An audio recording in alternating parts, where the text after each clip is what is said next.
నీ ప్రేమ ఇదిగో ధనులార భావంబు నందిలియరే కేవలము నమ్ముకొని నా పరలోక జీవంబు మనకవ్వును. నా ప్రాణమా మంటిని హత్తుకొనుచున్నది, నీ వాక్యము చేత నన్ను బ్రతికింపుము. నా చర్య అంతయు నేను చెప్పుకొనగా నీవు నాకు ఉత్తరమిచ్చితివి. నీ కట్టడలు నాకు బోధింపుము. నీ ఉపదేశ మార్గమును నాకు బోధపరచుము. నీ ఆశ్చర్య కార్యములను నేను ధ్యానించేదను. వ్యసనము వలన నా ప్రాణము నీరైపోయేను. నీ వాక్యము చేత నన్ను స్థిరపరచుము. కపటపు నడత నాకు దూరము చేయము. నీ ఉపదేశం నాకు దయచేయము. ప్రార్థన చేసుకుందాం. ప్రేమ స్వరూపిన మా గొప్ప తండ్రి, పరిశుద్ధ ప్రభువా, మీ ప్రేమను బట్టి, మీ కృపను బట్టి ఈ చివరి దినాల్లో గత వారమంతా క్షేమాన్ని అనుభవించి ఈ పరిశుద్ధ దినమందు మమ్మల్ని మీరు సజులుగా లెక్కించి నీ మందిరం నడిపించినందుకు మీకే స్తుతి స్తోత్రం చెల్లించుకుంటున్నాం ప్రభువా. అయ్యా, చేరి వచ్చిన ప్రతి ఒక్కరిని బట్టి మీకు వందనాలు చెల్లించుకుంటున్నాము. ఇంకను మీ ఏర్పాట్లో రావాల్సిన వారి కొరకే ప్రార్థన చేస్తూ ఉన్నాం ప్రభువా. మార్గం సరళం చేయండి, ఆటంకాలను తొలగించండి, సమయానికి నడిపించని ప్రార్థన చేస్తూ ఉన్నాము ప్రభువా. నీ మందిరంలో అడుగుపెట్టు మాలో ప్రతి ఒక్కరిని కూడా మీ స్వాధీనంలో ఉంచుకునండి. ఆరంభం నుంచి ఆఖరి వరకు ప్రతి విషయంలో కూడా మీకు మహిమార్థముగాను మాకు మేలుకరముగాను మా ప్రవర్తన ఉండేలాగున సరిచేసి నడిపించి సమస్త విషయాల్లో మాకు సమయోచితమైన సహాయం అందించి మీరు మాత్రమే మహిమ ఘనత ప్రభావాలు పొందుకోమని యేసు నామమున వేడుకుంటున్నాము తండ్రి, ఆమేన్. ఈ ఆరాధన సమయంలో ఉత్తర ప్రతిభాగంగా దావీదు రాసినటువంటి 9వ కీర్తనను రాజేంద్ర ప్రసాద్ గారు ఉత్తర ప్రతిభాగంగా చదువు. దేవుని నామమునకు మహిమ కలుగును గాక. ప్రియ దేవుని సంగమా, ఈ పరిశుద్ధ ఆదివార ఆరాధనలో ఉత్తర ప్రస్తుత రీతిగా కీర్తన గ్రంథం నుండి 9వ దావీదు కీర్తన చదువుకుందాము. చివరి వచనాన్ని అందరం కలిసి చదువుకుందాం. నా పూర్ణ హృదయముతో నేను యెహోవాను సన్నిధించెదను. యెహోవా, నీ అద్భుత కార్యములన్నిటినీ నేను వివరించెదను. మహోన్నతుడా, నేను నిన్ను గూర్చి సంతోషించి హర్షించుచున్నాను. నీ నామమును కీర్తించెదను. నీవు నా పక్షమున వ్యాజ్యమాడి నాకు న్యాయం తీర్చుచున్నావు. నీవు సింహాసీనాసీనుడవై న్యాయమును బట్టి తీర్పు తీర్చుచున్నావు. కాబట్టి నా శత్రువులు వెనుకకు మళ్ళుదురు, నీ సన్నిధిని వారు జోగిపడి నశింతురు. నీవు అన్యజనులను గద్దించి ఉన్నావు, దుష్టులను నశింపచేసి ఉన్నావు. వారి పేరు ఎన్నటికి ఉండకుండా తుడుపు పెట్టి ఉన్నావు. శత్రువులు నశించిరి, వారు ఎన్నడూ ఉండకుండా నిర్మూలమైరి. నీవు పెళ్ళగించిన పట్టణములు స్మరణకు రాకుండా బొత్తిగా నశించెను. యెహోవా శాశ్వతముగా సింహాసనీసుడై ఉన్నాడు. న్యాయం తీర్చుటకు ఆయన తన సింహాసనమును స్థాపించి ఉన్నాడు. యెహోవా నీతిని బట్టి లోకమునకు తీర్పు తీర్చును, యథార్థతను బట్టి ప్రజలకు న్యాయము తీర్చును. నలిగిన వారికి తాను మహాదుర్గమును, ఆపత్కాలములో వారికి మహాదుర్గమగును. యెహోవా, నిన్ను ఆశ్రయించు వారిని నీవు విడిచిపెట్టువాడవు కావు. కావున నీ నామెరిగిన వారు నిన్ను నమ్ముకుందురు. సియోను వాసి అయిన యెహోవాను కీర్తించుడి. ఆయన కీళ్లను ప్రజల్లో ప్రచురము చేయుడి. ఆయన రక్తాపరాధమును గూర్చి విచారణ చేయనప్పుడు బాధపరచబడు వారిని జ్ఞాపకం చేసుకును. వారి మొరను ఆయన మరువడు. నేను నీ కీర్తి అంతటినీ ప్రసిద్ధి చేయొచ్చు. సియోను కుమార్తె గుమ్మలలో నీ రక్షణను బట్టి హర్షించున్నట్లు యెహోవా నన్ను కరుణించుము. మరణద్వారమున ప్రవేశించకుండా నన్ను ఉద్ధరించువాడా, నన్ను ద్వేషించువారు నాకు కలుగు చేయు బాధను చూడుము. తాము త్రవ్విన గుంటలు జనములు మునిగిపోయిరి, తాము ఒడ్డిన వాళ్ళలో వారు కాలు చిక్కబడి ఉన్నది. యెహోవా ప్రత్యక్షమాయను, ఆయన తీర్పు తీర్చి ఉన్నాడు. దుష్టులు తాము చేసుకునే దానిలో చిక్కి ఉన్నారు. దుష్టులను దేవుని మరచు జనులందరినూ పాతాళంనకు దిగిపోవుదురు. దరిద్రులు నిత్యము మరువబడరు. బాధపరచబడు వారి నిరీక్షణాస్పదము ఎన్నటికి నశించదు. యెహోవా లెమ్ము, నరుల ప్రబలకపోవుదురుగాక. నీ సన్నిధిని జనములు తీర్పు పొందుదురుగాక. యెహోవా, వారిని భయపెట్టుము, తాము నరమాత్రులమని జనులు తెలుసుకుందురుగాక. దేవుడు తన పరిశుద్ధ వాక్యమును ఆశీర్వదించునుగాక. సంధ్య వచ్చి ఒక పాట పాడుతుంది, తర్వాత సుప్రియ, తర్వాత సురేంద్ర బాబు వచ్చి చివరికి ఒక పాట పాడారు. నా యేసు రాజ్యం అందమైన రాజ్యం, అందమైన రాజ్యం, అందులో నేను నివసింతును.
సమర్పించెదను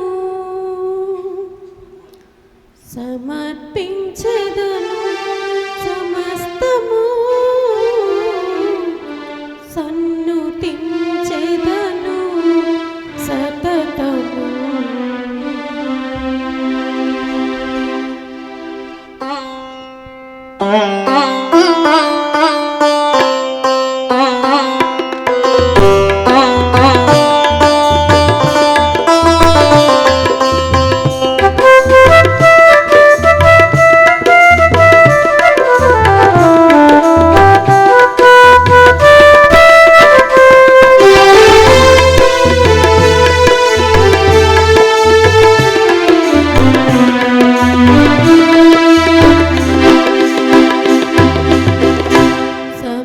సమర్పించెదను సమస్తము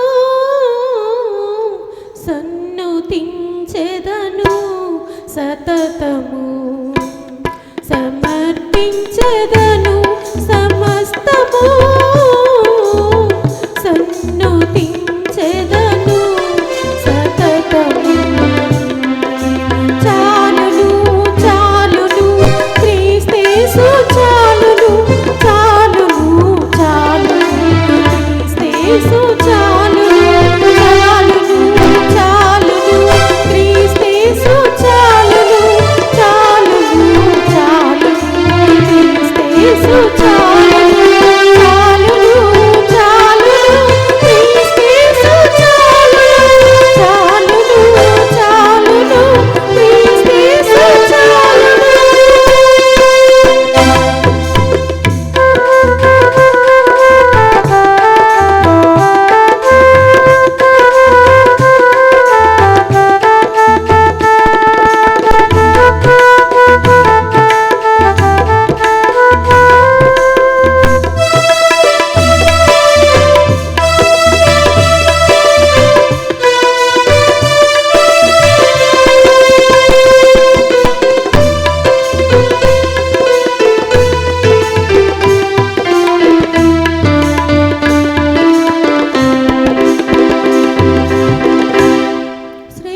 శ్రేష్టమైనది కలిగించెను నష్టము లోక జ్ఞానము ఆయను విర్రితనము శ్రేష్టమైనది కలిగించెను నష్టము లోక జ్ఞానము ఆయను విర్రితనము ధనము దరి చేర్చెను నాశనము ధనము దరి చేర్చెను నాశనము పరపతి చూపించెను దుష్టత్వము పరపతి చూపించెను దుష్టత్వము చాలును చాలును క్రీస్తేసు చాలును చాలును చాలును క్రీస్తేసు చాలును చాలును చాలును క్రీస్తేసు చాలును చాలును చాలును క్రీస్తేసు చాలును చాలును చాలును క్రీస్తేసు చాలును చాలును చాలును క్రీస్తేసు చాలును.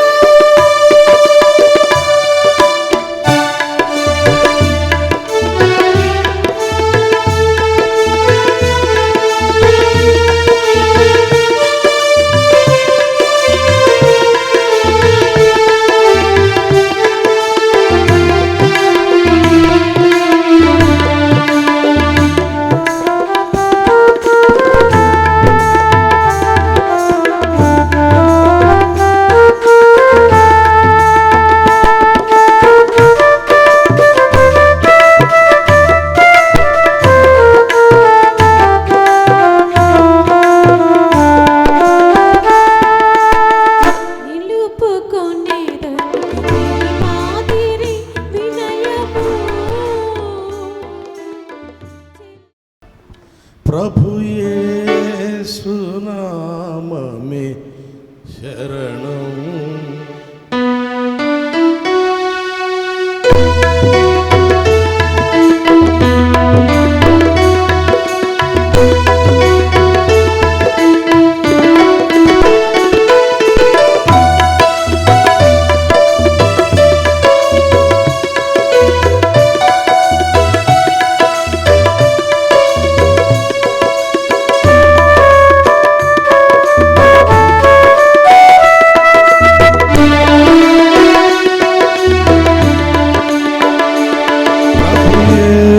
యేసునామమే శరణం దినమెల్ల చేసేద స్మరణం ప్రభు యేసునామమే శరణం దినమెల్ల చేసేద స్మరణం హృదయాత్మతో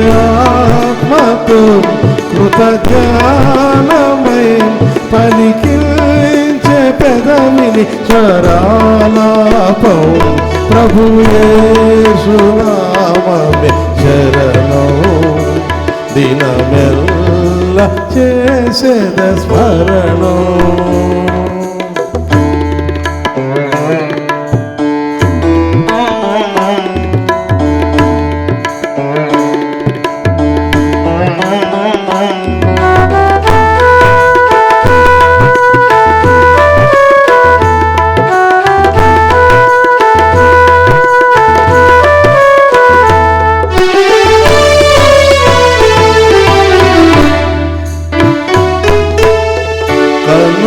పండుగ కనపడెనాదుడు వీణుల విందుగా వినపడెనాదో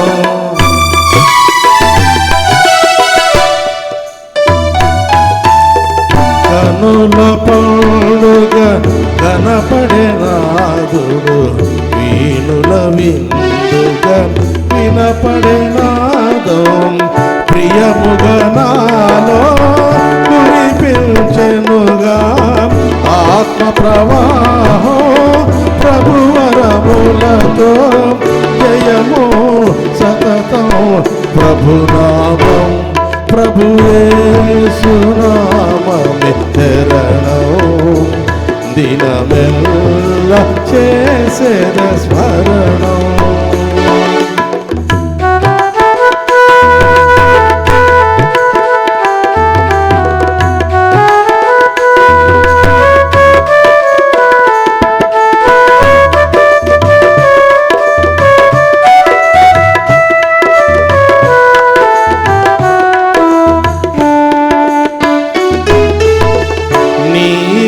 ముందుగా నడిచెదనేనని నీతి బంధువు తెలిపెను యేసు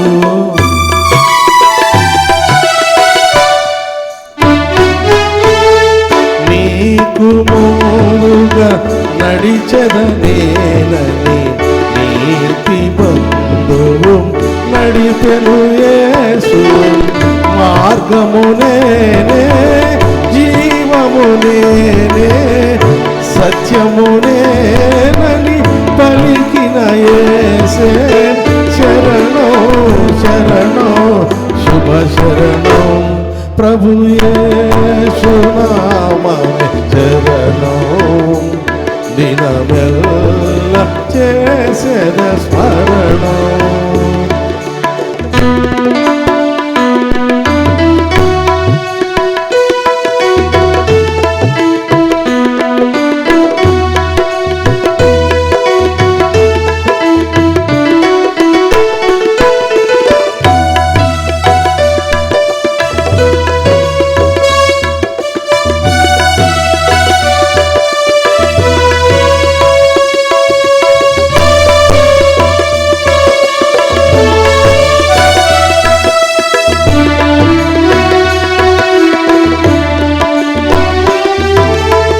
రాతి గుండెను కరిగించగనే కాంతి గుండెలో వెలిగించెనుగా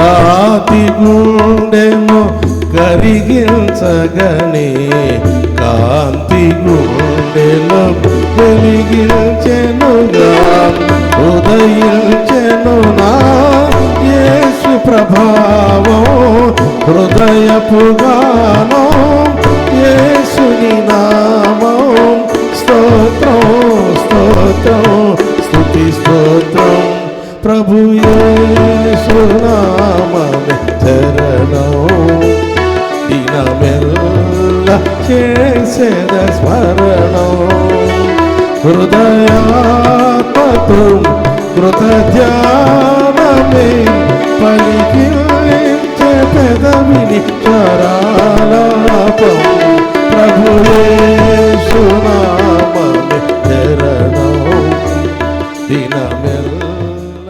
నిమిత్తం ఏర్పాటు చేయబడినటువంటి లేఖన భాగములు అపోస్తలుల కార్య గ్రంథం 12వ అధ్యాయం మొదటి 9 వచనాలను నిర్మల టీచర్గా చదువుతుండగా దయచేసి సంఘం నిలుచుండాలని మనం చేస్తున్నాం. పరిశుద్ధ ఆదివారం మన ధ్యాన నిమిత్తమై ఏర్పాటు చేయబడిన లేఖన భాగం అపోస్తలుల కార్యములు 12వ అధ్యాయం మొదటి వచనం నుంచి 9వ వచనం వరకు చదువుకుందాం. దాదాపు అదే కాలమందు రాజైన హేరోదు సంఘము పునాదిలో కొందరిని బాధ పెట్టుటకు బలత్కారముగా పట్టుకొని యోహాను సహోదరుడైన యాకోబును ఖడ్గముతో చంపించెను. ఇది యూదులకు ఇష్టమైన కార్యమని తెలుసుకొని పేతురును కూడా పట్టుకొనెను. ఆ దినములు పులియని రొట్టెల పండుగ దినములు. అతన్ని పట్టుకొని చెరసాలలో వేయించి పస్కా పండుగైన పిమ్మట ప్రజల యొద్దకు అతన్ని తేవలనని ఉద్దేశించి అతనికి కావలి ఇండుటకు 4 చతుష్టయముల సైనికులకు అతన్ని అప్పగించెను. పేతురు చెరసాల్లో ఉంచబడెను. సంఘమైతే అతని కొరకు అత్యాసక్తితో దేవునికి ప్రార్థన చేయించుండెను. హేరోదు అతన్ని వెలుపలకు తీసుకొని రావాలని ఉండగా ఆ రాత్రియే పేతురు 2 సంఖ్యలతో బంధింపబడి 2 సైనికుల మధ్య నిద్రించుచుండెను. మరియు కావలి వారు తలుపు ఎదుట చెరసాల కాచుకొని ఉండరు. ఇదిగో ప్రభువు దూత అతని దగ్గర నిలిచును. అతడుండిన గదిలో వెలుగు ప్రకాశించును. దూత పేతురు ప్రక్కన తట్టి త్వరగా లెమ్మని చెప్పి అతన్ని లేపగా సంఖ్యలు అతని చేతుల నుండి ఊడిపడెను. అప్పుడు దూత అతనితో నీవు నడుము కట్టుకొని చెప్పులు తొడుగుకొనమన్ను. అతడు అలాగు చేసిన తర్వాత దూత నీ వస్త్రం పైన వేసుకొని నా వెంబడ రమ్మని అతనితో చెప్పెను. అతడు వెలుపలికి వచ్చి దూత వెంబడ వెళ్ళి దూత వలన జరిగినది నిజముగా జరిగనని గ్రహించి తనకు దర్శనము కలిగనని తలంచెను. దేవుడి వాక్య భాగమును మన వినికిడిలో ఆశీర్వదించునుగాక. ఆమేన్. వాక్యమును యాకోబుకు తెలియజేసిన వాడని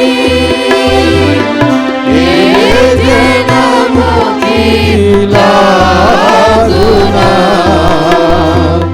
చేసియోనా దేవని దేవునికి స్తోత్రము గానము చేయుటయే మంచిది మనమందరము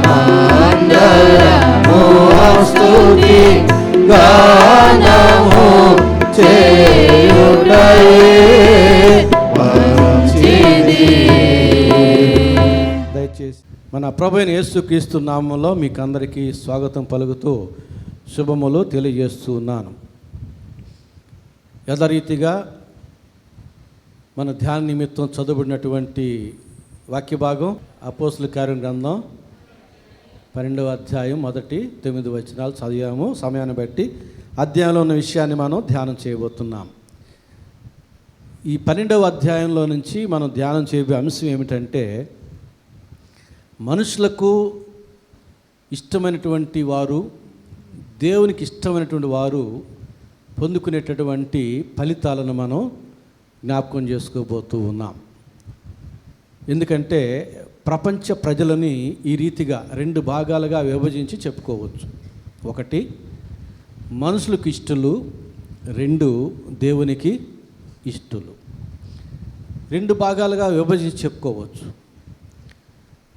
అయితే వీరందరూ పొందుకునేది ఏమిటి? దేవునికి ఇష్టలైన వారు మేలు పొందుకుంటున్నారా, కీడు పొందుకుంటున్నారా? అలాగే మనుషులకు ఇష్టలైన వారు మేలు పొందుకుంటున్నారా, కీడు పొందుకుంటున్నారా అనేది మనం అర్థం చేసుకోగలిగితే మనం ఎవరికి ఇష్టమైన వారముగా జీవించాలో తీర్మానం చేసుకోవడానికి చాలా సహాయకరంగా ఉంటుంది. ఈ అధ్యాయంలో మనకి 2 వ్యక్తులు కనబడుతున్నారు, హేరోదు, పేతురు. ఈ 2 వ్యక్తుల్లో హేరోదు యూదులకు ఇష్టమైన కార్యాలు చేయడానికి, నేరాలు చేయడానికి కూడా జంకలేదు. అలాగే పేతురు దేవునికి ఇష్టడిగా జీవించడానికి తన ప్రాణాన్ని కూడా లెక్క చేయకుండా దేవునికి అప్పజెప్పుకున్నాడు. చివరికి ఈ అధ్యాయంలో వీరిద్దరూ పొందుకున్నటువంటి ప్రతిఫలాలు ఏమిటో మనం చూడబోతున్నాం. యూదులకు ఇష్టమైన కార్యములని తలంచి రాజుగా ఉన్నటువంటి హేరోదు ఎన్ని నేరాలు చేశాడో, ఏమేమి నేరాలు చేశాడో చూడబోతున్నాం. ప్రతిగా అతడు పొందుకున్న ప్రతిఫలం ఏమిటో కూడా చూడబోతున్నాం. పేతురు దేవునికి ఇష్టడుగా జీవించడానికి చివరికి తన ప్రాణాన్ని సానుపించుకోవడానికి కూడా సిద్ధపడిన వాడై కొనసాగినటువంటి పేతురు దేవుని దగ్గర నుంచి పొందుకున్న కార్యం ఏమిటో కూడా చూడబోతున్నాం. కాబట్టి జాగ్రత్తగా మనం ఆలకించినట్లయితే మన శాశ్వత జీవితంలో మనం దేవునికి ఇష్టమైన వారముగా జీవించడానికి తీర్మానం చేసుకుంటాం. జాగ్రత్తగా ఆలకిస్తే వాక్యాన్ని మంచి ఫలితాలు పొందుకోవాలని కోరుకుంటే, లేదు అని అనుకుంటే ఇక మనుషులకు ఇష్టమైన వారముగా అందులో మనం కూడా ఉంటాం. మనుషులు అనే దాంట్లో మనుషుల జాబితాలో మనం కూడా ఉన్నాం. అంటే మనకిష్టమైన వారముగా జీవిస్తున్నా కూడా మనుషులకు ఇష్టమైన వారంగా జీవించినట్టే. మన ఇష్టం కాదు, మనుషులకు ఇష్టమైన వారం కాదు. ప్రథమంగా మనం దేవునికి ఇష్టమైన వారముగా జీవించాలి అని తీర్మానం చేసుకుంటే అట్టి వారికి దేవుడు అన్ని మేలు చేస్తాడు. కాబట్టి చదువుకున్న అపోస్తలుల కార్య గ్రంథం 12వ అధ్యాయం మనం గమనిస్తే నేపథ్యం ఏమిటంటే, అగబు అనే ప్రవక్త అది వరకే భూలోకం అంతటా కరువు రాబోతుందని ప్రకటన చేశాడు. అందుని బట్టి గత ఆదివారం మనం ధ్యానం చేశాం. కైసరియలో ఉన్న క్రీస్తు శిష్యులు అందరు కూడా సహాయము పోగు చేసి యూదా ప్రాంతంలో ఉన్న సహోదరులకి పంపించడానికి వారు దేవుని ప్రేమను ప్రకటించారని జ్ఞాపకం చేసుకున్నాం. అలాంటి పరిస్థితుల్లో ఇక్కడ చదువుకున్న వాక్య భాగం దాదాపు అదే కాలమందు, అంటే 11వ అధ్యాయంలో ఉన్నటువంటి పరిస్థితులు ఈ మాటని కొనసాగింపుగా తీసుకుని వస్తున్నాయి. దాదాపు అదే కాలమందు రాజైన హేరోదు సంగపు వారిలో కొందరిని బాధ పెట్టుటకు బలాత్కారముగా పట్టుకొని ఏం చేస్తున్నాడండి, సంగపు వారిలో అంటే దేవుని సంగపు వారిలో కొందరిని బాధ పెట్టుటకు బలాత్కారముగా పట్టుకొని, న్యాయబద్ధంగా కాదు, బలాత్కారముగా, వారి సమ్మతముగా కాదు. అవును మేము తప్పు చేశాం, మమ్మల్ని పట్టుకువెళ్ళండి అని వారు సమ్మతించి జరిగిన కార్యం కాదు. బలాత్కారముగా పట్టుకొని దేనికి, బాధ పెట్టుటకు. ఎవరిని? దేవుని సంఘపు వారిలో కొందరిని. 2వ వచనం, యోహాను సహోదరుని యాకోబును ఖడ్గముతో చంపించెను. యోహాను సహోదరుడైన యాకోబును ఏం చేశాడు? ఖడ్గముతో చంపించెను. సంఘపు వారిలో కొందరిని బాధ పెట్టడానికి బలాత్కారంగా పట్టుకోవడం ఒక నేరమైతే, అకారణముగా అన్యాయముగా యాకోబుని ఖడ్గముతో చంపించడం మరొక నేరం, అది నరహత్య. 3వ వచనం, ఇది యూదులకు ఇష్టమైన కార్యమని తెలుసుకొని పేతును కూడా పట్టుకొనేను. ఒక్కొక్క వచనంలో ఒక్కొక్క నేరం కనబడతా ఉంది. ఇది యూదులకు ఇష్టమైన కార్యమని తలంచి పేతును కూడా పట్టుకున్నాడు. ఇది రాజకీయ దృక్పథంలో చేసినటువంటి నేరాలు ఇవి.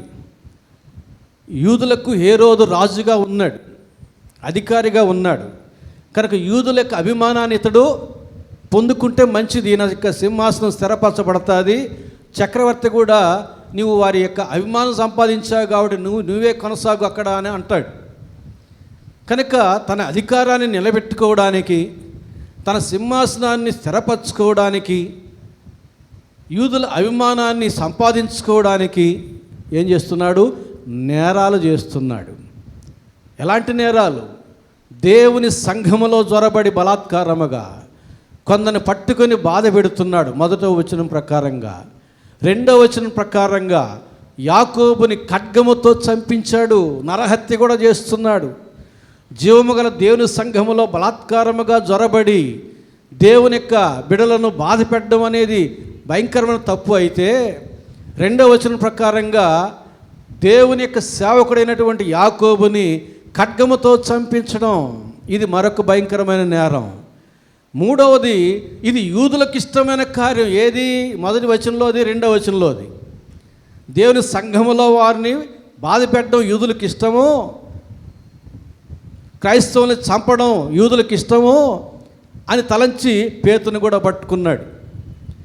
పండుగ దినాల్లో వద్దులే, తర్వాత చూద్దాం అతని సంగతిని చెరసాలకు అప్పచెప్పాడు. ఇది హేరోదు చేసినటువంటి నేరములు. కారణం ఏమిటి? మనుషులను సంతోష పెట్టడానికి.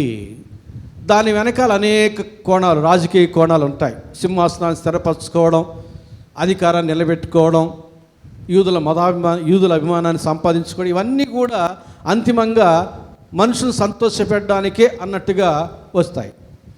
కాబట్టి హేరోదు రాజు ఏం చేయాలి? రాజు అంటే దేవుడు ఒక అధికారం ఇచ్చాడు. ఏం చేయాలి? సమన్యాయం, సమదృక్పథంలో ప్రజలను పరిపాలించాలి. కులమత అభిమానాలు లేకుండా, రాగద్వేషాలు లేకుండా వారు అందరినీ సమానంగా ప్రేమించాలి, సమన్యాయం జరిగించాలి, పక్షపాతం ఉండకూడదు. కానీ ఇక్కడ ఏం చేస్తున్నాడు హేరోదు రాజు?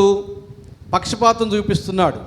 యూదుల పక్షంగా ఉన్నాడు, క్రైస్తవులకు వ్యతిరేకంగా కార్యాలు జరిగిస్తూ ఉన్నాడు, అంతిమంగా దేవునికే వ్యతిరేకంగా నిలబడ్డాడు. మత్తయి సువార్త 16వ అధ్యాయం 23వ వచనం చదువుతున్నాను. అయితే ఆయన పేతురు వైపు తిరిగి, యేసు ప్రభు పేతురు వైపు తిరిగి, సాతానా, పేతురుని ఏమంటున్నాడు? ఇక్కడ సందర్భాన్ని బట్టి సమయోచితమైన పేరు పెట్టాడు. సాతానా, నా వెనుకకు పొమ్ము, నీవు నాకు అభ్యంతర కారణమై ఉన్నావు. సాతాను ఎప్పుడు కూడా దేవునికి అభ్యంతర కారణమే. నీవు మనుషుల సంగతులనే తలంచుచున్నావు కానీ దేవుని సంగతులను తలంపక ఉన్నావు అని పేతురుతో చెప్పాను. అది విషయం. మనుషుల సంగతులనే తలంచేటటువంటి వారు దేవుని సంగతులు తలంచకుండా, దేవుడు ఏమంటున్నాడు? వాళ్ళకి పెట్టిన ముద్దు పేరేంటి? దేవుని సంగతులే తలంచకుండా మనుషుల సంగతులనే తలంచే వారికి దేవుడు పెట్టిన ముద్దు పేరు 3 అక్షరాలు, సాతాను అని పెట్టాడు. ఇప్పుడు హేరోదుకు కూడా అదే పేరు పెట్టాలి మనం. అలాంటి వారు మన మధ్య ఉంటే వారికి ఏం పెట్టాలి పేరు? అదే పేరు. దేవుడు చెబుతాడు, అందరూ వారి సొంత కార్యాలే చూస్తున్నారు కానీ ఇతరుల కార్యం చూడరు అని అంటున్నాడు. ఇతర కార్యాలు కూడా చూడాలంటే వాళ్ళ అవసరాల్లో, వారి యొక్క అక్కర్లలో, వారి బాధల్లో మనం పాలిభాగస్థలమయ్యి వారిని ఆదరించాలి, ఓదార్చాలి, మేలు చేయాలి. అంతేగాని వారిని బాధ పెట్టకూడదు, వారికి ఇంకా నష్టం కలిగించకూడదు. అలాంటి వ్యవహారాలు అందుకుగా చెప్పింది దేవుడు ఆ మాట. కాబట్టి ఆ దేవుడే అందరూ తమ సొంత కార్యాలు చేసుకుంటున్నారు, ఇతరుల కార్యాలు చూడని వాపోయిన దేవుడే ఇక్కడ ఏమంటున్నాడు? నీవు మనుషుల సంగతులనే తలంచుతున్నావు కానీ దేవుని సంగతులు నీవు తలంపుకున్నావు, కాబట్టి నీవు నాకు అభ్యంతర కారణమై ఉన్నావు, కాబట్టి నేను నీకు పెట్టే పేరు సాతాను. నువ్వు నా వెనక్కి వెళ్ళు. ఇప్పుడు హేరోదు రాజు కూడా వెనక్కి వెళ్ళిపోవాలి. దేవునికి అభ్యంతర కారణమై ఉన్నాడు హేరోదు రాజు. కాబట్టి హేరోదు రాజుతో కూడా అదే మాట అంటాడు, పేతురు చెప్పిన మాటే. అలాగే తెస్సలోనికీయులకు రాసిన మొదటి పత్రిక 2వ అధ్యాయం 4వ వచనం చదువుతున్నాను. మనుషులను సంతోషపెట్టు వారము కాక దేవునినే సంతోషపెట్టు వారమై బోధించుచున్నాము. బోధలు కూడా ఎట్లా ఉండాలి? మనుషుల్ని సంతోషపెట్టేటట్టు బోధలు కాదు, దేవుని సంతోషపెట్టేటట్టు బోధలుగా ఉండాలి. ఈ బోధ చేస్తే నా సంఘస్థులు బాధపడతారేమో, ఇక్కడ చర్చికి రారేమో, ఈ ఆలోచన ఉండకూడదు. ఈ బోధ చేస్తే నన్ను గెస్ట్ స్పీకర్గా పిలిచిన వాళ్ళు గిఫ్ట్ కొంచెం ఎక్కువ ఇస్తారేమో అని ఆలోచన ఉండకూడదు. నేను నా కులస్తులకి నేను ఈ బోధ చేయాలి అని ఆలోచన ఉండకూడదు. నేను వీరిలో నన్ను స్పీకర్గా పిలిచారు కాబట్టి వీరికి నేను ఏదో ఒక విషబీజం నాటిపోవాలి అనే బోధ చేయకూడదు. నేను దేవుని మాటలు కాకుండా నా సొంత మాటలు చెప్పేసి పోదాం, ఒక 4 జోకులు చెప్పి నవ్విపించే సమయం గడిపేసి పోదాం అని అనుకోకూడదు. మనుషులు సంతోషపెట్టే బోధలు కాదు, దేవుడిని సంతోషపెట్టే బోధలు చేయాలి. దేవుని సంతోషపెట్టే జీవితం జీవించాలి. మనుషులు సంతోషపెట్టడానికే అని ఏ కార్యం చేయకూడదు. మనం ఏమి చేసినా అంతిమంగా దేవుడు సంతోషించాలి, మనకు దీవెని ఇవ్వాలి అనేటటువంటి తలంపే ఉండాలి. మనం ఏమి చేసినా దేవుడు మెచ్చాలి, మనకు దీవెన పంపాలి. ఈ ఆలోచన మాత్రమే మనకు ఉండాలి. ఆ రీతిగా మనం ముందుకు కొనసాగాలి. గలతీలు రాసిన పత్రిక 1వ అధ్యాయం 10వ వచనంలో కూడా పౌలు భక్తుడు ఒక చక్కని మాట చెబుతున్నాడు తన పక్షంగా. గలతీ 1వ అధ్యాయం 10వ వచనం, అప్పుడు నేను మనుషులదైన సంపాదించుకొని చూచుచున్నానా, దేవునిదైన సంపాదించుకొని చూచుచున్నానా? నేను మనుషులను సంతోషపెట్టగోరుచున్నానా? నేను ఇప్పటికీ మనుషులను సంతోషపెట్టువాడనైతే క్రీస్తు దాసుడను కాకయ్యే పోవదును. మనుషుల్ని సంతోషపెట్టువాడనగానే ఉంటే నేను క్రీస్తు దాసుడు కానే కాదు అని పౌలు ఒప్పుకుంటున్నాడు. అంటే అర్థమేమిటి? పౌలు దేవుని సంతోషపెట్టాలి అని ఆలోచన చేస్తున్నాడు. ఆ ప్రకారమే బోధ చేస్తున్నాడు, ఆ ప్రకారమే ప్రయాణాలు చేస్తున్నాడు, ఆ ప్రకారమే సువార్త చెబుతున్నాడు, ఆ ప్రకారమే జీవిస్తూ ఉన్నాడు. ఎందుకంటే దేవుడు మనల్ని నరకం తప్పించి మోక్షంలోనికి తీసుకోవాలంటే మన యందు దేవుడు సంతోషించువాడై ఉండాలి. ఈయన నా ప్రియకుమారుడు, ఈయన యందు నేను ఆనందిస్తున్నాను అని చెప్పేవాడుగా ఉండాలి. అంతేగాని సాతానా నా వెనక్కి పో, నువ్వు నాకు అభ్యంతర కారణమై ఉన్నావు అని చెప్పేటట్టుగా మనం ఉండకూడదు. ఇక్కడ హేరోదు రాజు, ఆయన రాజుగా ఉండి ప్రజలను సమన్యాయంతో పరిపాలన చేయవ బద్ధుడై ఉండి కూడా యూదులకు ఇష్టమైన కార్యమని తలంచి జీవముగా దేవుని సంఘములో జ్వరబడి కొందరిని పట్టుకొని బాధ పెట్టడానికి 2వ వచనం ప్రకారంగా యాకోబుని ఖడ్గముతో చంపించి అకారణముగా, నేరమేమి చేయలేదు యాకోబు, అకారణముగా చంపేశాడు. 3వ వచనం ప్రకారంగా పేతురును కూడా పట్టుకున్నాడు, చెరసాల్లో వేయించాడు. ఇది మనుషులను సంతోషపెట్టువాడుగా ఉన్నటువంటి హేరోదు పరిస్థితి. తర్వాత చూద్దాం ఇతనికి దేవుడు ఏం చేశాడో. 2వదిగా పేతురుని గురించి ఆలోచన చేద్దాం. 2వ వ్యక్తి పేతురు అని చెప్పాను కదా. పేతురు చూడండి, చదువుకున్న వాక్య భాగం 5వ వచనంలో, పేతురు చెరసాల్లో ఉంచబడెను. పేతురు బంధిస్తూ ఉంటే పోరాడలేదు, తన వారిని రెచ్చగొట్టి పోరాడమని చెప్పలేదు, తాను అప్పగించుకున్నాడు.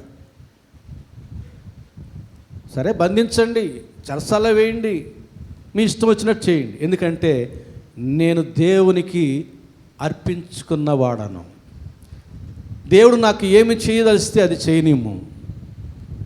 పేతురికి ముందుగానే చెప్పాడు ఎలాంటి మరణం వల్ల దేవుని మహిమపరుస్తాడో. యాకోబు యోహాను సువార్త 21వ అధ్యాయంలో పేతురుకు తెలుసు తన యొక్క మరణ విధానం, ఎప్పుడో కూడా తెలుసు, వృద్ధాప్యం ఉందనే విషయం కూడా తెలుసు. కాబట్టి ఈ లోపల ఏ రోజు బంధిస్తే ఏమవుతుంది? బంధకాలే కదా. ధైర్యం కొంత, దేవుని యొక్క మాటల మీద నిరీక్షణ ఉంది కాబట్టి, నమ్మకం ఉంది కాబట్టి గమ్ముగా ఉన్నాడు. పేతురు దేవునికి ఇష్టడుగా అప్పగించుకున్నాడు తప్ప, దావీదు కూడా పారిపోమంటే పారిపోయాడు, దేవుడు చెప్పినట్టుగా పోరాడమంటే పోరాడాడు. పెద్ద పెద్ద సైన్యాలతో కూడా కొద్ది సైన్యం తీసుకుని వెళ్ళి పోరాడమంటే యుద్ధం చేశాడు, ప్రాణాలు తెగించి. నువ్వు కొంతకాలం దాంకోవాలంటే దాంకున్నాడు. అలాగే ఇక్కడ పేతురు దేవునికి ఇష్టడుగా ఉండి వాళ్ళు వచ్చి బంధిస్తూ ఉంటే తప్పించుకోవడానికి, పారిపోవడానికి, పోరాడడానికి ప్రయత్నం చేయలేదు, కానీ బంధకాల్లో అలాగే ఉండిపోయినాడు. అంతేకాదు, అలాంటి పేతురు చెరసాల్లో ఉన్నాడు. ఎంతమందిని అక్కడ కాపలాగా పెట్టాడు? 4 చతుష్టయములు అంటాడు 4వ వచనంలో. 4 చతుష్టయములు అంటే కింద ఫుట్ నోట్ ప్రకారంగా ఎంతమంది? 16 మంది. అంటే ఒక చతుష్టయానికి 16 మంది అని కాదు, 4 చతుష్టయాలకు కలిపి 16 మంది. 16/4 వేస్తే 4. చతుర్ అంటే 4, 4 4 16, 4 చతుష్టయాలు అంటే 4 4 16 అని అర్థం. అంటే కొంతమంది 16,464 మంది అని చెప్పేస్తూ ఉంటారు, అందుకని చెబుతున్నా. కాబట్టి ఇక్కడ 16 మందిని ఒక పేతురికి కాపలాగా పెట్టాడు. తర్వాత ఏం జరిగింది? 7వ వచనం. ఇదిగో ప్రభుదూత అతని దగ్గర నిలిచెను, అతడు ఉండిన గదిలో వెలుగు ప్రకాశించెను. దూత పేతురు ప్రక్కను తట్టి త్వరగా లేమ్మని చెప్పి అతను లేపగా సంఖ్యలు అతని చేతుల నుండి ఊడిపడాను. అద్భుత కార్యాలు చూడండి. పేతురు బంధించబడింది పరలోకంలో ఉన్న దేవునికి ఎట్లా తెలుసు? దేవుని యొక్క కన్ను ఆయన భక్తుల మీద ఎల్లప్పుడూ ఉంటుంది. అంతే. పేతురికి ఏమేమి జరుగుతుందో అంతా దేవుడు చూస్తూనే ఉన్నాడు. వెంటనే ఎప్పుడైతే హేరోదు మరలా పేతుర్ని పండగ దినాలు అయిన తర్వాత తీసుకొచ్చి చంపాలనుకున్నాడో ఏమో దేవుడు ఎరిగి తన దూతను పంపించేశాడు. ఆ గదిలోనికి వచ్చేసరికి వెలుగు ప్రకాశించెను. 16 మంది సైనికులు ఏమైపోయారు అక్కడ? ఆ వెలుగుకి భయపడి పారిపోయారో లేకపోతే చచ్చిన వారి వలె పడిపోయారో, యేసు ప్రభు సమాధి దగ్గర కావలి వారు చచ్చిన వారి వలె పడిపోయినట్టుగా. మొత్తానికి పేతురు నిద్రిస్తూ ఉన్నాడు. ఎక్కడ? 2 సైనికుల మధ్య నిద్రపోతా ఉన్నాడు. మనకు వస్తుంది నిద్ర? 2 సైనికులు బల్యాలు లేక కత్తులు పట్టుకొని మన పక్కన ఉంటే మనకు నిద్ర వస్తుందా? దేవునికి అప్పచెప్పుకున్నాడు కనుక పేతురు హాయిగా నిద్రపోతూ ఉన్నాడు. అప్పుడు దూత వచ్చి ఏం చేశాడు? ప్రక్కను తట్టి పేతురును లేపి, చూసారా, ప్రక్కను తట్టి పేతురు లేపగా సంకెళ్ళు ఊడిపోయాను. ఇక్కడ ఒక విషయం మనం అర్థం చేసుకోవాలి. దూతకి శరీరం లేదు, పేతురు శరీరంతో ఉన్నాడు. తట్టితే స్పర్శ తగులుతుందా? శరీరం లేని దూత శరీరంతో ఉన్న పేతురుని తట్టాడట, తట్టి పట్టి లేపినాడంట. లేపితే సంఖ్యలు ఊడిపోయినాయి. కొంతమంది చెబుతూ ఉంటారు, రాత్రి నిద్రపోతూ ఉంటే దెయ్యం దొక్కింది పాస్టర్ గారు, గుండెల్లో అంతటి పట్టేట్టు అయిపోయింది, దెయ్యం దొక్కింది అంటూ ఉంటారు. కొంతమంది దాన్ని కొట్టివేస్తూ ఉంటారు. ఇక్కడ చూడండి, దెయ్యం కూడా శరీరం లేని ఆత్మలే కదా. తట్టినప్పుడు పేతురికి మెలకు వచ్చింది. పేతురు చేయబట్టి పైకి లేపి దూత చేసినటువంటి పని అర్థమవుతోంది పేతురికి. పట్టినట్టుగా, తట్టినట్టుగా, లేపినట్టుగా. లేదంటే ఆ శరీరం ఎట్లా లేస్తుంది? లేచేటప్పుడే సంఖ్యలు ఊడిపడిపోయినాయి. తర్వాత చూడండి, దూత పేతురు ప్రక్కన తట్టి త్వరగా లేమని చెప్పి అతను లేపగా సంఖ్యలు అతని చేతుల నుండి ఊడిపడెను. ఆ సంఖ్యలు తాళాలు ఎవరు తీయలే, వాటికి అయ్యే ఊడిపోయినాయి. అద్భుత కార్యం, దేవుని యొక్క కార్యం. 8వ వచనం. అప్పుడు దూత అతనితో, నీవు నడుము కట్టుకొని చెప్పులు తొడుక్కునుమనెను. అతడు అలాగు చేసిన తరువాత దూత నీ వస్త్రము పైన వేసుకుని నా వెంబడి రమ్మని అతనితో చెప్పాను. పట్టినాడు, లేపినాడు. మిగతా విషయాలు నువ్వే చేసుకోమన్నాడు. ఏం చేసుకోమన్నాడు? నడుము కట్టుకో, వస్త్రం ధరించుకో, చెప్పులు తొడుక్కో, రా నా వెంబడి అన్నాడు. చెప్పినట్టు చేశాడు పేతురు. తర్వాత 9 నుంచి 11 దాకా మనం చదువుకుందాం. అతడు వెలుపలికి వచ్చి దూత వెంబడి వెళ్ళి దూత వలన జరిగినది నిజముగా జరిగినని గ్రహింపక తనకు దర్శనము కలిగినని తలంచాను. మొదటి కావలిని 2వ కావలిని దాటి పట్టణమునకు పోవు ఇనుప గవిని యొద్దకు వచ్చినప్పుడు దానంతట అదే వారికి తెరచుకునేను. పట్టణపు ఇనుప గవిని ఎంత పెద్ద తాళం వేసి బిగించి ఉంటారో, శత్రురాజులు వచ్చి ముట్టడి వేసినా కూడా తీయడానికి వీలు లేని రీతిగా అలాంటి ఆ ఇనప తలుపు, ఆ తాళం ఊడిపడిపోయాను. ఎవరు తీలా? వీళ్ళని చూస్తానే, దూతను చూస్తానే, పేతును చూస్తానే అది దారి చేసింది. రేపు యేసు ప్రభు ఒలివ కొండ దగ్గరికి వచ్చి తూర్పు ద్వారంలో వచ్చేటప్పుడు ఆ తూర్పు ద్వారం ఆటోమేటిక్గా అలాగే తెరుచుకుంటుంది. ప్రభుకు మార్గం ఇచ్చి స్వాగతం పలుకుతుంది. అప్పటి వరకు యెరూషలేము యొక్క తూర్పు ద్వారాన్ని ఎవరు కూడా తీయలేరు, ప్రయత్నం చేసి ఓడిపోయారు. యేసు ప్రభు యెరూషలేముకి జయప్రవేశం చేసిన తూర్పు ద్వారం గుండానే. మరలా ఆయన అదే ద్వారము గుండా ప్రవేశించేంత వరకు కూడా ఎవరు ఆ ద్వారము గుండా ప్రవేశించలేరు ప్రవచనం ఉంది. అది చరిత్రలో ఇప్పటివరకు సత్యమని చరిత్ర చెబుతూ ఉంది. అలాగే ఇక్కడ గవిని, పట్టణపు యొక్క గవిని దగ్గరికి వచ్చేసరికి ఆ ఇనుప ద్వారము తెరవబడెను. 2 కావలు, మొదటి కావలు 2వ కావలు దాటారు. వాళ్ళకి ఏం అర్థం కావడంలే, వీళ్ళని పసిగట్టలే. పట్టణమునకు పోవు ఇనుప గవిని యొద్దకు వచ్చినప్పుడు దానంతట అదే వారికి తెరచుకుని వారు బయలుదేరి యొక్క వీధి దాటిన వెంటనే దూత అతన్ని విడిచిపోయెను. పట్టణం లోపల ఒక వీధిలోకి తీసుకొచ్చి వదిలేసి వెళ్ళిపోయాడు దూత. పేతురుకు అప్పుడు తెలివి వచ్చింది. 11వ వచనంలో చూడండి. పేతురుకు తెలివి వచ్చి ప్రభువు తన దూతను పంపి హేరోదు చేతుల నుండి యూదులను ప్రజలు నాకు చేయని ఉద్దేశించిన వాటి అన్నిటి నుండి నన్ను తప్పించి ఉన్నాడని ఇప్పుడు నాకు నిజముగా తెలియనని అనుకునేను. అప్పుడు తెలిసింది, దేవుడు తన దూతను పంపించి నన్ను ఆ బంధకాల్లోంచి, చెరసాల్లోంచి విడిపించి పట్టణంలోనికి నడిపించి నన్ను తప్పించాడు అని పేతురుకి అప్పుడు అర్థమైంది. అప్పటి వరకు కళ అనుకుంటున్నాడు. కళ ఏమో, కల్లో దూత కనబడుతున్నాడు, నాకు తట్టి లేపి సంఖ్యలు విడిపోవడం కళ్ళలో కనబడతా ఉంది.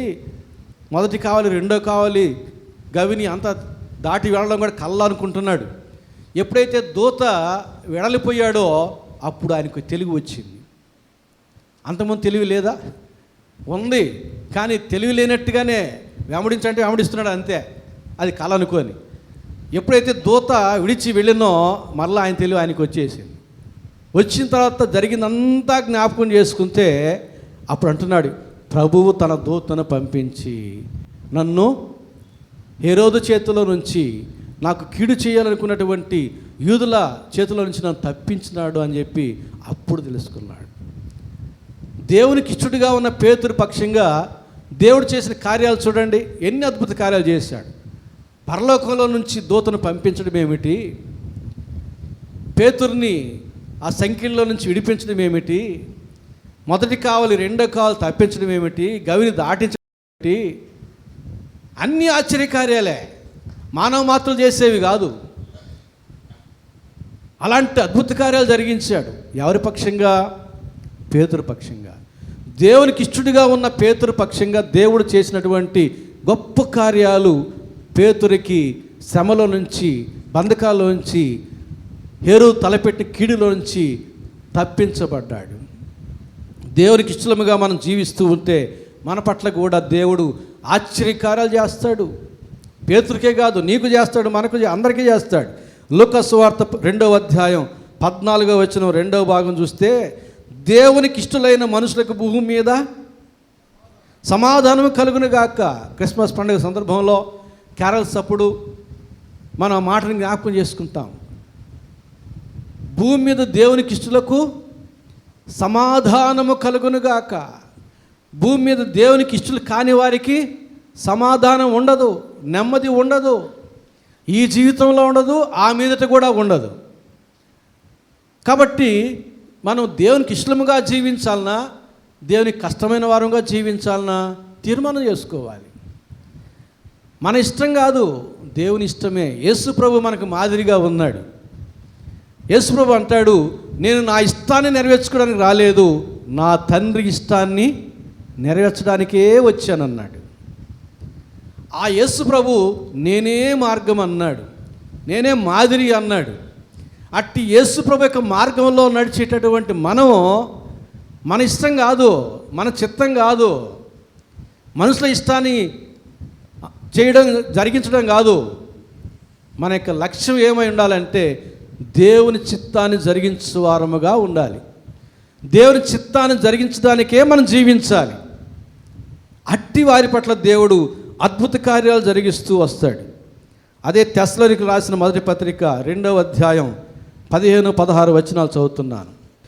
ఆ యూదులు తమ పాపములను ఎల్లప్పుడూ సంపూర్తి చేయుటకై ప్రభువైన యేసును ప్రవక్తలను చంపి మమ్మను హింసించి అన్యజనులు రక్షణ పొందుటకై వారితో మేము మాట్లాడకుండా మమ్మను ఆటంకపరచుచు దేవునికి ఇష్టలు కాని వారును మనుషులకు అందరికీ విరోధులై ఉన్నారు. దేవుని ఉగ్రత తుదముట్ట వారి మీదకి వచ్చెను. ఏమంటున్నాడండి? చక్కగా మళ్ళీ చదువుతాను చూడండి, చక్కగా అర్థం చేసుకోండి ఈ మాట. ఆ యూదులు తమ పాపములను ఎల్లప్పుడూ సంపూర్తి చేయుటకై వారి పాపములు పరిపూర్ణం చేయడానికి ఏం చేస్తున్నారట? ప్రభు అయిన యేసును ప్రవక్తను చంపి మమ్మును హింసించి అన్యజనులు రక్షణ పొందుటకై వారితో మేము మాట్లాడకుండా, వారి స్వార్థ చెప్పకుండా మమ్మను ఆటంకపరచుచు దేవునికి ఇష్టలు కాని వారును మనుషులందరికీ విరోధులై ఉన్నారు. ఎవరైతే ఈ పనులు చేస్తున్నారో వారు మనుషులందరికీ విరోధులే, దేవునికి ఇష్టలు కాని వారే. ఇది లోకమంతా తెలుసుకోవాలి. ఇతరులు రక్షించబడకుండా ఉండడానికి దేవుని ప్రజలు వారి యొక్క పరిచర్య చేయకుండా ఆటంకపరచడం, దేవుని యొక్క పని జరిగించే వారిని హింసించడం, చంపడం, ఇవన్నీ కూడా దేవుని ఉగ్రతను అనుభవించడానికి సిద్ధపరచబడిన వారు చేసే పని. వారు మనుషులు అందరికీ విరోధులే. సువార్త వినిన వారికి, సువార్త వినని వారికి కూడా విరోధులే వారు. అంతిమంగా దేవునికి కూడా విరోధులే. దేవునికి ఉగ్రత వారి మీదకి వస్తుంది. కాబట్టి దేవునికి ఇష్టడిగా జీవించిన పేతురునేమో దేవుడు రక్షించినాడు, క్షేమం ఇచ్చినాడు, నెమ్మదినిచ్చినాడు. దేవునికి కష్టమైన వ్యక్తిగా జీవించినటువంటి హేరోదుకి ఏమైందో చూడండి. అదే అపోస్తుల కార్య గ్రంథం 12వ అధ్యాయం 21వ వచనం నుంచి 23వ వచనం వరకు ఉన్న వాక్య భాగం. నియమింపబడిన దినమందు హేరోదు రాజవస్త్రములు ధరించుకొని న్యాయపీఠం మీద కూర్చుండి వారి ఎదుట ఉపన్యాసము చేయగా జనులు ఇది దైవస్వరమే కానీ మానవ స్వరము కాదని కేకలు వేసిరి. అతడు దేవుని మహిమపరచనందున వెంటనే ప్రభు దూత అతని మొత్తెను కనుక పురుగులు పడి ప్రాణము విడిచెను. దేవుని మహిమపరచలే. ఒకరోజు వచ్చింది. ఆ రోజు హేరోదు రాజు రాజవస్త్రాలు ధరించుకుని వచ్చేసాడు. ప్రజలందరూ ఆయన యొక్క ఉపన్యాసానికి సిద్ధపడి వచ్చేసారు. హేరోదు రాజు ఉపన్యాసం చేశాడు, బోధ చేశాడు. చక్కగా ప్రజలు విన్నారు. విని ఏమంటున్నారు? ఇది దైవస్వరమే కానీ మానవ స్వరము కాదు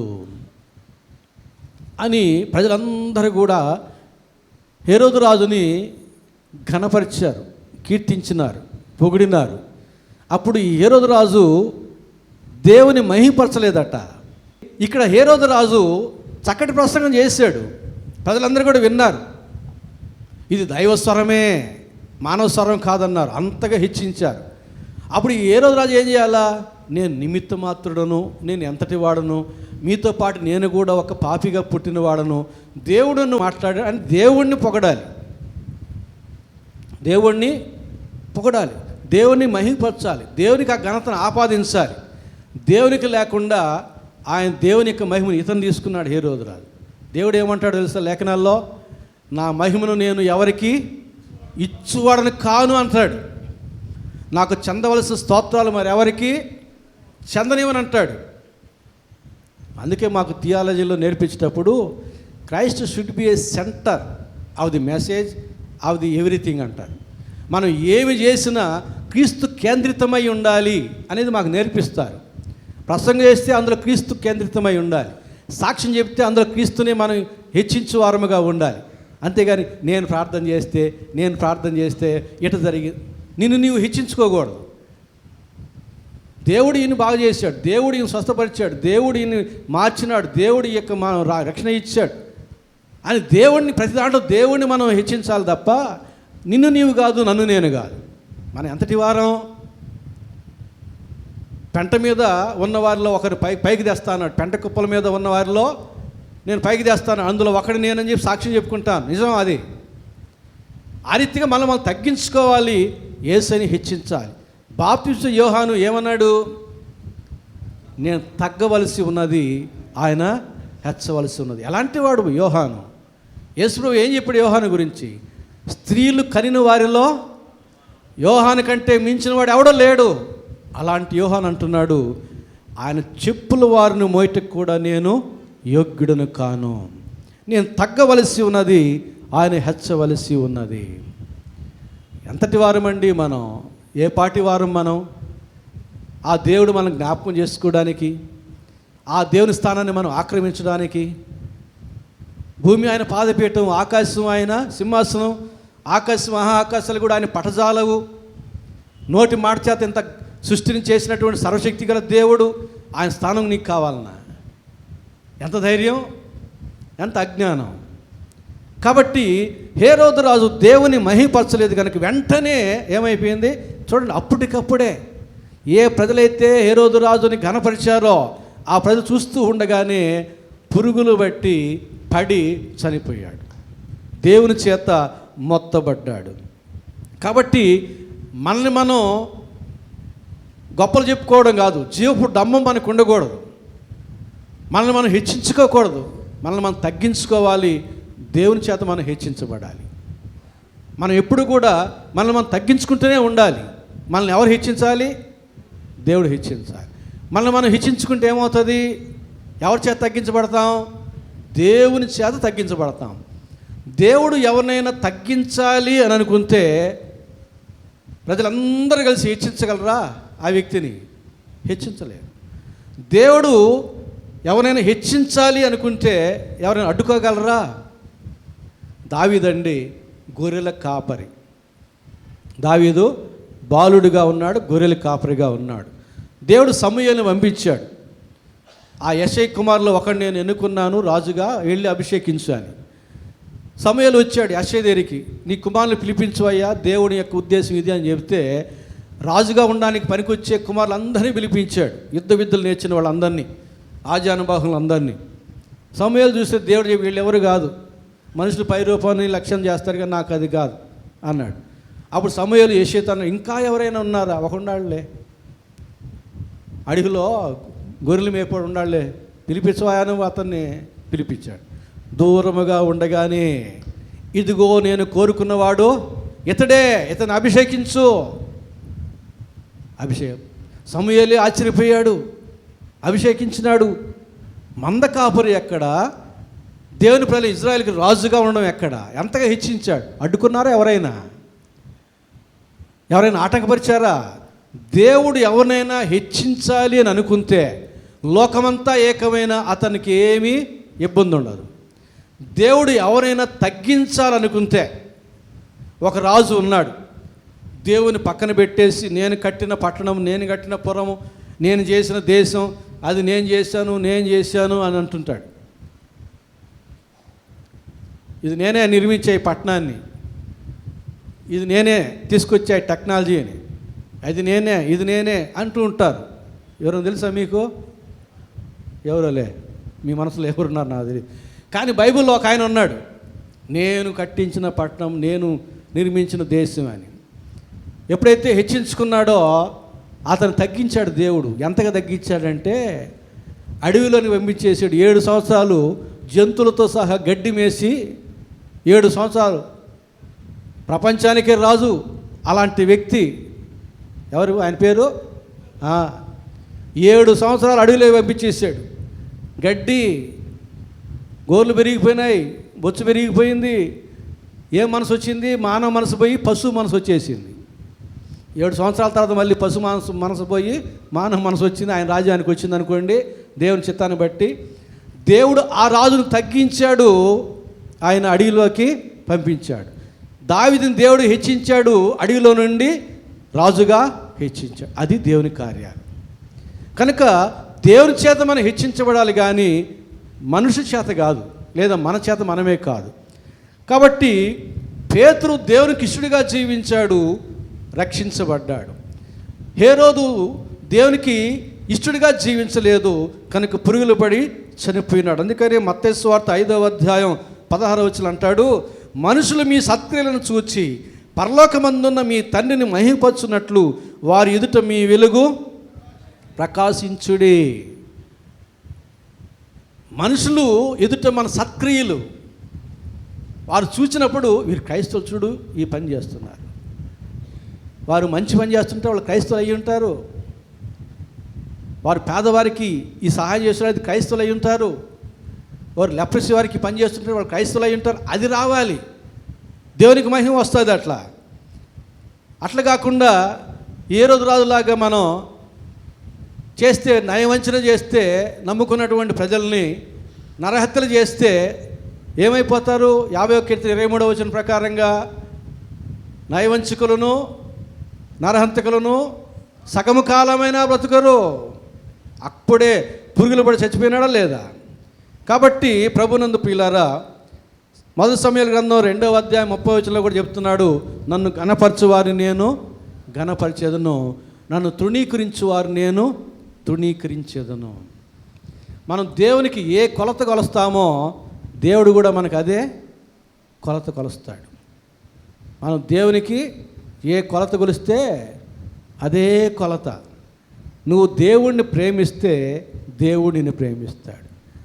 దేవుడు నీవు ఘనపరిస్తే దేవుడు నిన్ను ఘనపరుస్తాడు.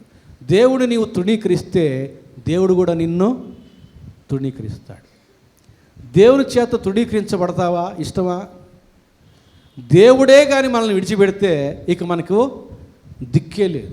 ఎందుకని పక్కన ఎవడున్నాడు? సైకో సాంబా ఉన్నాడు, సాతానుగాడు. ఎందుకున్నాడు? మింగడానికి కాచుకుని ఉన్నాడు.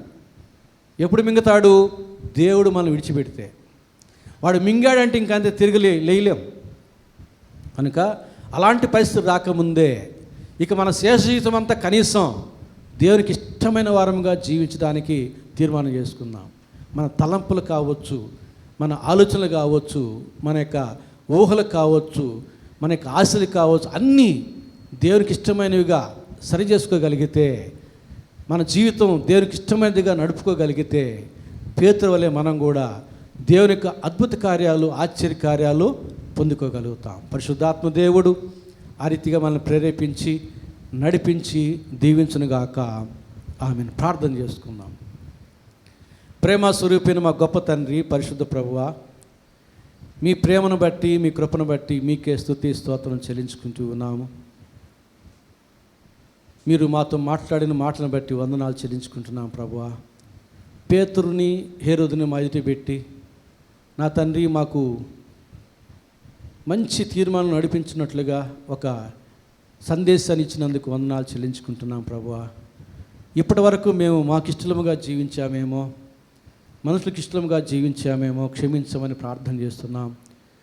ఇక నుంచి మేమందరం అన్ని విషయాల్లో నీకు ఇష్టమైన వారముగా జీవించి పేతురు వల్లే మీకు ఆశ్చర్య కార్యాలు పొందుకొని సమస్త క్షేమాలు అనుభవించడానికి సహాయం చేయమని యేసు నామమున వేడుకుంటున్నాము తండ్రి. ఆమేన్.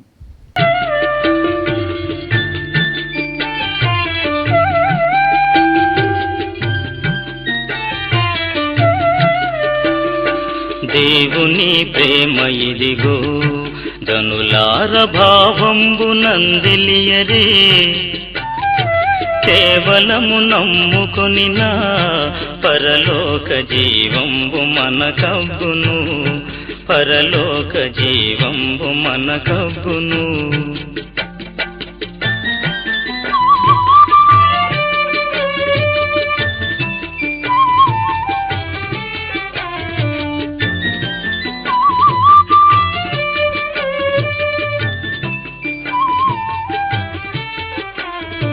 సర్వలోకము మనలను తన వాక్య సత్య